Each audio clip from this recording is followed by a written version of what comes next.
नमस्कार, स्वागत है आप सभी का। न्यूज़ वन इंडिया देख रहे हैं आप और मैं हूं आपके साथ कृतिका। बुलेटिन की शुरुआत करेंगे इस वक्त की बड़ी और अहम खबर के साथ लखनऊ से, जहां पर आपको बता दें कि 3 और जिलों में कमिश्नरेट सिस्टम लाने की तैयारी इस वक्त की जा रही है।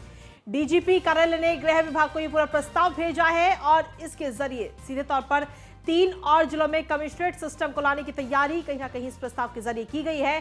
गाजियाबाद, आगरा और इलाहाबाद में नए कमिश्नरेट बनेंगे। इस वक्त की बड़ी खबर आप तक पहुंचा रहे हैं। गाजियाबाद, आगरा और इलाहाबाद में नए कमिश्नरेट बनाने की ये तैयारी इस वक्त की जा रही है। तो लखनऊ से इस वक्त की बड़ी खबर आप तक पहुंचा रहे हैं, जिससे कहीं ना कहीं कानून व्यवस्था में और सुधार गाजियाबाद, आगरा और इलाहाबाद में देखने को मिलेगा।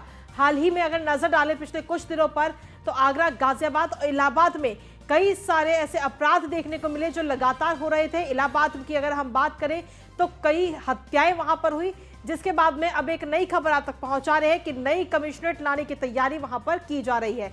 उत्तर प्रदेश के 3 और जिलों में नई कमिश्नरेट लाने की तैयारी है, जिसमें आगरा, गाजियाबाद और इलाहाबाद है। अधिक जानकारी के साथ एसके वाजपेयी हमारे साथ जुड़ गए हैं। एसके, क्या कुछ ताजा अपडेट? कमिश्नरेट प्रणाली पहली बार उत्तर प्रदेश में लागू की गई थी, जिसमें जहां पहले नोएडा और लखनऊ से इसका प्रयोग शुरू हुआ, लेकिन उसके बाद कानपुर और वाराणसी को भी इसमें जोड़ा गया। हालांकि जिस तरीके से लगातार जो पुलिस कमिश्नरेट सिस्टम है उसकी सफलता कहीं न कहीं सामने आती गई, वैसे वैसे पुलिस कमिश्नरेट सिस्टम को उत्तर प्रदेश सरकार की तरफ से और ज्यादा मजबूत किया गया।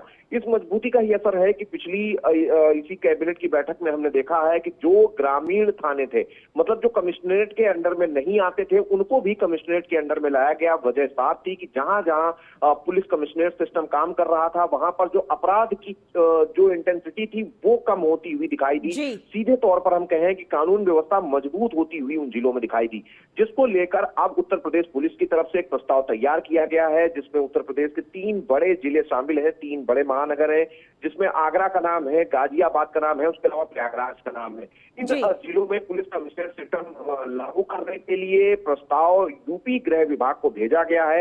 हालांकि पूरे मामले को लेकर अब गृह विभाग और मुख्यमंत्री योगी आदित्यनाथ की मुहर इस पूरे मामले को लेकर लगनी है। हालांकि चूंकि प्रस्ताव तैयार हो चुका है, तो मुख्यमंत्री की मुहर लगने के बाद इस प्रस्ताव को यूपी कैबिनेट की बैठक में रखा जाएगा, ताकि 3 और महत्वपूर्ण जिलों में कमिश्नरेट सिस्टम को लागू किया जाए। जहां तक हम आगरा की बात करें तो ताजमहल की वजह से एक पर्यटक स्थल है और बड़े पैमाने पर पर्यटक देश और विदेश से आते हैं, तो कहीं उसकी सुरक्षा चाक चौबंद हो, एनसीआर का इलाका है। गाजियाबाद वो एक महत्वपूर्ण जिला है आर्थिक तौर पर भी। वहीं अगर हम प्रयागराज की बात करें तो संगम नगरी के साथ ही उत्तर प्रदेश हाईकोर्ट की बेंच भी इलाहाबाद में है और कई मायनों में इलाहाबाद अहम है। ये वजह है कि इन 3 शहरों में कमिश्नरेट सिस्टम को लेकर प्रस्ताव यूपी पुलिस की तरफ से यूपी गृह विभाग को भेजा गया है और आने वाले समय में हमको कमिश्नरेट सिस्टम इन 3 जिलों में और होता हुआ दिखाई देगा।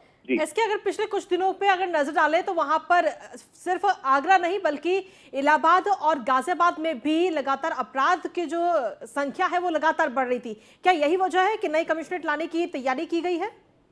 बिल्कुल निश्चित तौर पर, क्योंकि उसके रिजल्ट सीधे तौर पर सरकार के सामने हैं। क्योंकि अगर हम कानपुर की बात करें, नोएडा की, लखनऊ की या फिर वाराणसी की, ये वो जिले हैं जिनमें लगातार अपराध की घटनाएं होती थी, क्योंकि बड़े शहर हैं, महानगर हैं, तो कहीं न कहीं जो अपराध था उसको लेकर सरकार घेरे में आती थी। और जिस तरीके से कमिश्नरेट सिस्टम लगातार काम कर रहा है, तो कहीं न कहीं जो अपराध है वो लगातार कम होता हुआ दिखाई दे रहा है। यही एक वजह है कि 3 और महत्वपूर्ण जिले, चाहे वो गाजियाबाद हो, आगरा हो या उसके अलावा प्रयागराज हो, प्रयागराज की उन घटनाओं को भी देखा है आपने। एक ही परिवार के 4-4, 5-5 सदस्य संदिग्ध परिस्थितियों में घर में मृत पाए गए थे। इस तरीके की जो घटनाएं हैं जिससे कहीं न कहीं सरकार सवालों के घेरे में आती है, तो ऐसी जगहों पर कमिश्नरेट सिस्टम होने से ज्यादा अधिकारियों की आमद होगी, ज्यादा अधिकारियों की तैनाती होगी और कोशिश भी यही है कि उत्तर प्रदेश सरकार उन जिलों में बेहतर व्यवस्था करे जहां पर इस तरीके की शिकायतें हैं, ताकि कानून व्यवस्था को सभी जिलों में पूरी तरीके से चाक चौबंद किया जा सके। ठीक है, चलिए इसके आप लगातार बने रहिए, आगे और भी तमाम खबरों पर आपसे अपडेट्स और जानकारियां लेंगे।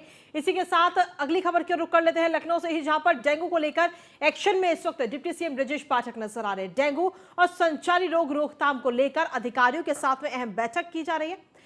डिप्टी सीएम ब्रजेश पाठक ने अधिकारियों को आवश्यक दिशा निर्देश भी दिए हैं इस बैठक में, और कल सुबह 6 बजे से सभी वार्डों में डेंगू की रोकथाम के लिए अभियान शुरू किया जाएगा। कल सभी वार्डों में डेंगू को लेकर विशेष अभियान चलाया जाएगा। डॉक्टरों के साथ दवाइयों से लैस मोबाइल वैन घर घर इलाज पहुंचा रही है। टेलीमेडिसिन से भी चिकित्सक मरीजों को परामर्श देते हुए नजर आएंगे। तो कल से ये बड़े अभियान की शुरुआत हो रही है प्रदेश में। सभी वार्डों में डेंगू को लेकर विशेष अभियान चलाया जाएगा। अधिक जानकारी के साथ एसके हमारे साथ जुड़े हुए हैं। एसके, अगर देखा जाए तो उत्तर प्रदेश के अंदर डेंगू के केसेस जो हैं वो लगातार बढ़ रहे हैं और ऐसे में एक बड़े अभियान को चलाने की तैयारी की जा रही है। बिल्कुल निश्चित तौर पर, क्योंकि हम देखें तो कई जिले उत्तर प्रदेश के ऐसे हैं जिसमें राजधानी लखनऊ समेत प्रयागराज जैसे जिले शामिल हैं, जहां पर लगातार डेंगू के केसेस निकलकर सामने आ रहे हैं। यही वजह है कि कहीं न कहीं सरकार के लिए परेशानी का सबब बने हुए हैं। क्योंकि उत्तर प्रदेश के डिप्टी सीएम ब्रजेश पाठक के पास स्वास्थ्य महकमे का भी चार्ज है और आज उन्होंने इस पूरी व्यवस्था को लेकर जो स्वास्थ्य विभाग के अधिकारी हैं उनके साथ बैठक की थी और बैठक में स्पष्ट तौर पर दिशा निर्देश जारी किए गए थे कि वार्ड स्तर पर विशेष अभियान चलाया जाए, जिसमें वार्डों की सफाई, साथ ही साथ जो एंटी लार्वा छिड़काव है वो, उसके अलावा जो उत्तर प्रदेश सरकार की तरफ से जो डेंगू के इलाज के लिए किट तैयार की गई है, जिसमें वो दवाएं शामिल हैं जिससे कि डेंगू के मरीजों को या जो संभावित बुखार है उससे उनका इलाज किया जा सके, उनकी जागरूकता की जा सके, किस तरीके से वो बचाव कर सकते हैं। इन बहुत सारे विषयों को लेकर न केवल स्वास्थ्य विभाग बल्कि उससे जुड़े हुए नगर विकास विभाग के अधिकारी और कर्मचारी भी इस अभियान में शामिल होंगे, जिसमें कोशिश होगी कि वार्ड स्तर पर ही लोगों को समझाया जाए और कहीं न कहीं चीजें बताई जाएं।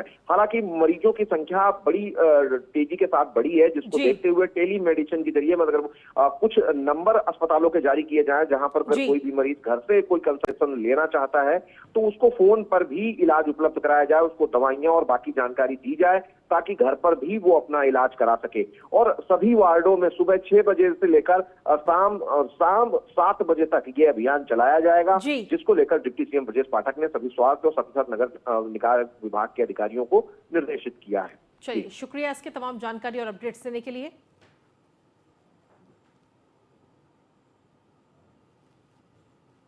और बुलेटिन में अगली खबर की ओर रुख कर लेते हैं। सुभा सपा ने अपने उम्मीदवार घोषित कर दिया है। दरअसल आपको बता दें कि मैनपुरी संसदीय सीट से रमाकांत कश्यप होंगे सुभा सपा के प्रत्याशी। मुजफ्फरनगर की खतौली विधानसभा सीट से रमेश कश्यप को चुनावी मैदान में उतारा है और वहीं रामपुर सीट से प्रत्याशी का ऐलान होना अभी बाकी है। तो इस वक्त की बड़ी खबर आप तक पहुंचा रहे हैं। आपको बता दें कि एक लोकसभा सीट और 2 विधानसभा सीटों पर उपचुनाव होना है। 5 तारीख को मतदान होगा और 8 दिसंबर को नतीजे आएंगे। इन 3 सीटों में से 2 सीटों पर सुभा सपा ने अपने प्रत्याशियों का ऐलान कर दिया है। मुजफ्फरनगर की खतौली विधानसभा सीट से रमेश कश्यप को सुभा सपा ने अपना प्रत्याशी उतारा है। लेकिन रामपुर सीट की अगर बात करें तो वहां पर प्रत्याशी के ऐलान होने का नाम अभी बाकी है। सुभा सपा ने अपने उम्मीदवार का नाम घोषित कर दिया है 2 सीटों पर, जिसमें आपको बता दें कि मैनपुरी संसदीय सीट से रमाकांत कश्यप को सुभा सपा ने अपना प्रत्याशी बनाया है और मुजफ्फरनगर के खतौली विधानसभा सीट से रमेश कश्यप को चुनावी मैदान में सुभा सपा ने उतारा है।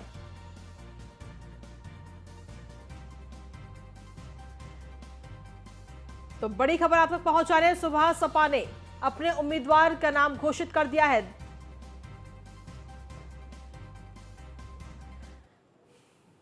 और चलिए अगली खबर की ओर रुख कर लेते हैं। समाजवादी पार्टी के नेता आजम खान को सुप्रीम कोर्ट से बड़ी राहत मिली है। रामपुर में चुनाव को लेकर सुप्रीम कोर्ट ने सत्र अदालत को निर्देश दिए हैं। चुनाव से पहले आजम खान की अपील पर करें विचार। 11 नवंबर के बाद चुनाव कार्यक्रम की अधिसूचना जारी करने के निर्देश दिए गए हैं सुप्रीम कोर्ट की तरफ से। वहीं समाजवादी पार्टी के विधायक आजम खान को सुप्रीम कोर्ट से बड़ी राहत मिल गई है। सुप्रीम कोर्ट ने बुधवार को रामपुर में उपचुनाव कराने को लेकर अभी पूरी प्रक्रिया पर ही रोक लगा दी है। सुप्रीम कोर्ट ने रामपुर सत्र अदालत को आदेश दिया है कि वो पहले आजम खान की अपील पर विचार करे, इसके बाद आयोग चुनाव को लेकर कोई फैसला ले। दरअसल बता दें कि आजम खान को रामपुर कोर्ट ने भड़काऊ भाषण देने के मामले में दोषी करार दिया था। उन्होंने 3 साल की सजा सुनाई थी। और वहीं इस पर अधिक जानकारी देने के लिए हमारे संवाददाता पीयूष तिवारी जुड़ गए। पीयूष, क्या कुछ ताजा अपडेट्स?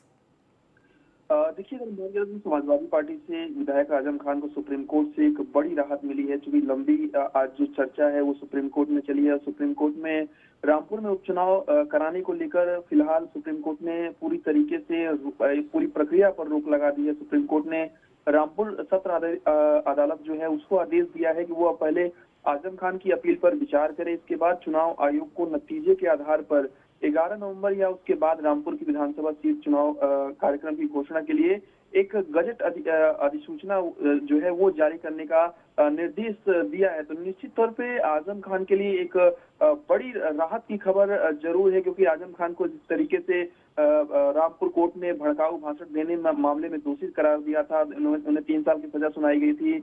हालांकि सपा नेता आजम खान ने इस पूरे आदेश को सेशन कोर्ट में चुनौती दी थी। ऐसे में आज सुनवाई हुई और सुप्रीम कोर्ट ने कहा कि आजम खान को कुछ समय और देना चाहिए, और यही कारण है कि आज सुप्रीम कोर्ट ने एक अहम फैसला सुनाया है। चलिए, शुक्रिया तमाम जानकारी देने के लिए पीयूष।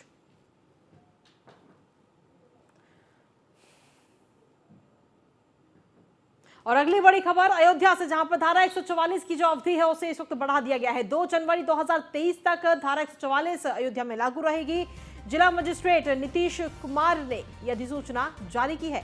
अयोध्या के कई इलाकों में धरना प्रदर्शन, जुलूस, मार्च पर प्रतिबंध रहेगा। बिना अनुमति के कोई भी कार्यक्रम अयोध्या में नहीं किए जा सकते। उदा देवी शहीद दिवस, गुरु तेग बहादुर शहीद दिवस को लेकर यह अधिसूचना जारी की गई है। चौधरी चरण सिंह जयंती, क्रिसमस और अन्य त्योहारों को लेकर भी यह अधिसूचना जारी की गई है। धारा 144 जो है अयोध्या में अभी लगातार जारी रहेगी, उसकी अवधि बढ़ा दी गई है। और अगली बड़ी खबर आगरा से, जहां पर HMA ग्रुप पर IT की तरफ से रेड मारी गई और इस रेड में 100 घंटे के बाद में ये रेड खत्म हुई। रेड के दौरान HMA ग्रुप ने 100 करोड़ की अघोषित आय सरेंडर की है। जांच के बाद HMA ग्रुप पर और शिकंजा IT की तरफ से कसा जा सकता है। IT ने HMA ग्रुप के प्रॉपर्टी के कागजात समेत कई सबूत भी जब्त किए हैं। बता दें कि BSP के पूर्व विधायक जुल्फिकार अहमद भुट्टो की कंपनी है HMA ग्रुप, जिस पर ये IT की तरफ से छापेमारी लगातार चल रही थी। पिछले 100 घंटे के बाद में ये छापेमारी खत्म हुई है,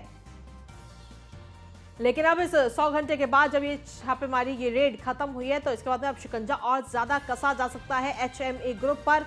रेड के दौरान HMA ग्रुप ने 100 करोड़ की अघोषित आय को सरेंडर किया है। तो बड़ी खबर आप तक पहुंचा रहे हैं। जांच के बाद HMA ग्रुप पर और ज्यादा शिकंजा IT की तरफ से कसा जा सकता है। IT ने HMA ग्रुप के प्रॉपर्टी के कागजात समेत कई सबूत भी इस वक्त जब्त किए हैं। ये रेड करीब 100 घंटे तक ये रेड चली है। BSP के पूर्व विधायक जुल्फिकार अहमद भुट्टो की कंपनी है HMA ग्रुप। अधिक जानकारी के साथ संवाददाता कृष्णा त्यागी जुड़ गए हैं। कृष्णा, जिस तरीके से 100 घंटे तक ये रेड चली, 100 घंटे के बाद ये रेड खत्म हुई है, अपडेट्स। बिल्कुल कृष्णा जी, मैं आपको बता दूं HMA ग्रुप की जो 100 घंटे के बाद इसकी IT की छापेमारी खत्म हुई है। और आपको बता दें, इसमें 100 करोड़ से अधिक का मामला जो सामने आया था, उसे अघोषित जो पूरा 100 करोड़ पूरा सरेंडर किया है।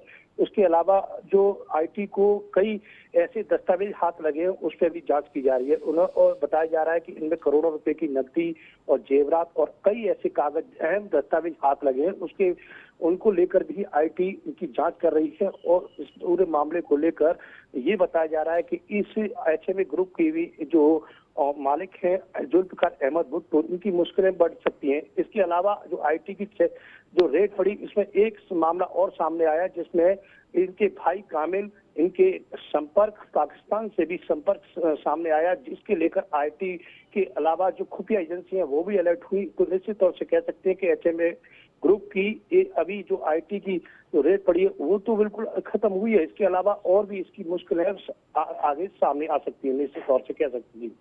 चलिए, शुक्रिया कृष्णा तमाम जानकारी और अपडेट्स देने के लिए।